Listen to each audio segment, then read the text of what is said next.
Il y en a un autre. Il y en a un autre. Il y a un autre. Je voudrais parler à nos parents de Yamoussoukro. Je voudrais parler à nos parents, à nos frères et sœurs du PDCI RDA. Ne vous laissez pas tromper. Ne vous laissez pas abuser par des prédicateurs, par des illusionnistes.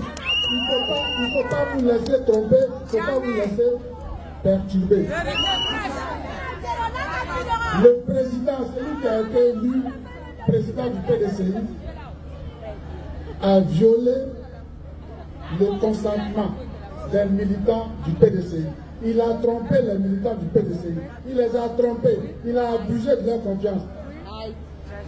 Nous, ce n'est pas notre affaire. C'est une affaire du PDCI.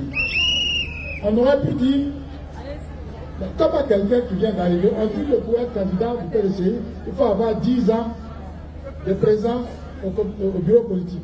Il faut cotiser. Lui, il arrive, après 23 ans d'absence, il se présente dans les statuts du parti, et puis il passe. Il trompe tout le monde. Ensuite, on parle de nationalité. Dans le RHDP, je dis bien le RHDP, est très mal placé pour parler des questions de nationalité, de quelque Ivoirien que ce soit, qu'il soit un illustre ou bien un ami. Nous, on ne peut pas dire ça, on ne peut pas parler de nationalité de quelqu'un. Parce qu'on en a souffert, nous. Il s'est rentré. On dit à l'ensemble n'est pas ivoirien, et tous les Ouattara, tous les Cissé, tous les Traoré ne sont pas ivoiriens. On ne dit pas de ça. Donc nous, on ne peut pas parler de nationalité de quelqu'un. On ne peut pas parler de nationalité de quelqu'un. On ne peut pas, c'est pas possible. On ne va jamais faire ça, on ne va jamais commettre ça. Et puis, s'il vous plaît, chers parents de Yamoussoukro, ce serait une injure à la mémoire du président Félix Lobani que de dire que son petit-fils n'est pas ivoirien. Tidjane Thiam, c'est son petit-fils. Donc comment on va dire que le petit-fils du président Lobani n'est pas ivoirien? Mais lui-même, il sait ce qu'il a fait. Lui-même. Parce que le président Lobani était un visionnaire.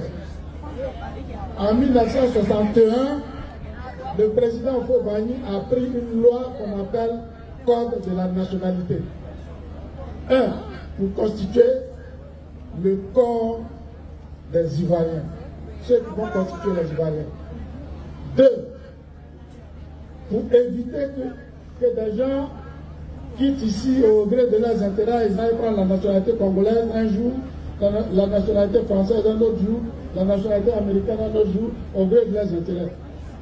On a écrit, le président Félix Lobani a fait écrire dans le code de la nationalité, il a fait écrire un article 48, il dit, si vous êtes Bété, si vous êtes Aïni, vous êtes Bourreau, vous êtes Weber, vous êtes Yacouba, vous êtes Sénoufo, vous êtes Koya, vous êtes Ivoirien.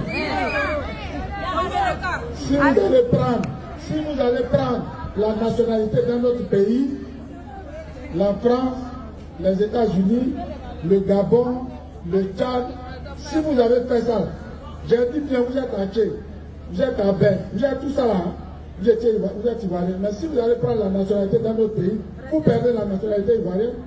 Oui, c'est ça. Mais c'est ça qui est dans la loi. C'est en 1961 que ça a été pris. C'est pas Alassane Ouattara qui a pris la loi. La loi n'a pas été prise, n'a pas été inspirée par le RHDP. Mais Tidjane Thiam, en 1987, il était majeur. Il était, je crois, déjà ministre. S'il n'était pas ministre, il devait être directeur général du Bénin. Il s'est levé, il a pris ses 2 pieds, il a pris son billet d'avion, il est allé en France, il est allé prendre la nationalité française. Ça, ça me priait même. Est-ce que c'est notre faute? Est-ce que c'est notre faute? Est-ce que c'est notre faute? On n'a jamais dit qu'il n'est pas ivoirien. On dit qu'il est petit-fils du Lobani. C'est ça. RHDP n'a rien fait. Mais pour Lobani dit que si tu es ivoirien et que tu vas prendre la nationalité d'un autre pays, tu n'es plus ivoirien. C'est ça. Donc lui, en 87, il allait prendre la nationalité d'un autre pays. Il a perdu la nationalité ivoirienne. C'est ça.